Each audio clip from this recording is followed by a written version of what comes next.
BJP রাজ্যসভার সাংসদ নগেন রায় ওরফে অনন্ত মহারাজের গ্রেপ্তারের দাবিতে কোচবিহার শহরে মিছিল করল সারা ভারত ফরওয়ার্ড ব্লক কোচবিহার জেলা কমিটি। মঙ্গলবার দুপুরে নিজস্ব কার্যালয় থেকে মিছিল শুরু করে তারা কোচবিহার শহরের বিভিন্ন গুরুত্বপূর্ণ রাস্তাগুলিকে পরিক্রমা করে।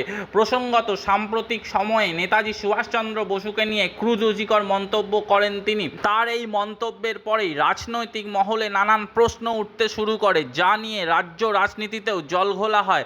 এই মন্তব্যকে ঘিরে শোরগোল হয় সোশ্যাল মিডিয়াও। ঘটনার প্রতিবাদে সরব হয় রাজনৈতিক মহল থেকে বুদ্ধিজীবী মহল।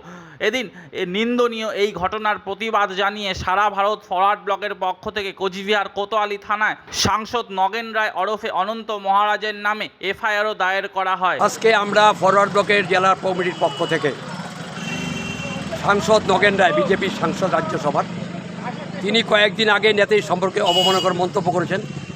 বলেছেন নেতাদের বাপের ক্ষমতা না তৈরি করে, এটা খুব অন্যায়, কুরুচিপূর্ণ কথা। একজন অশিক্ষিত লোকের মতো কথা বলেছেন। সাংসদ হিসাবে এটা আমরা আশা করি না। আমরা ফরওয়ার্ড ব্লক তার তীব্র নিন্দা করছি, প্রতিকার চাইছি। ইতিমধ্যে আমরা থানায় ডায়েরি দায়ের করেছি, বিভিন্ন থানায় কোচবিহারে কোতোয়ালিতে হয়েছে। আমরা আশা করি রাজ্যের নতুন মুখ্যমন্ত্রী শুভেন্দু অধিকারী মহোদয় এই যে লোকটা উত্তেজনা ছড়াচ্ছে, সাম্প্রদায়িক দাঙ্গা লাগানোর চক্রান্ত করছে, তার বিরুদ্ধে কঠোর ব্যবস্থা নেবেন।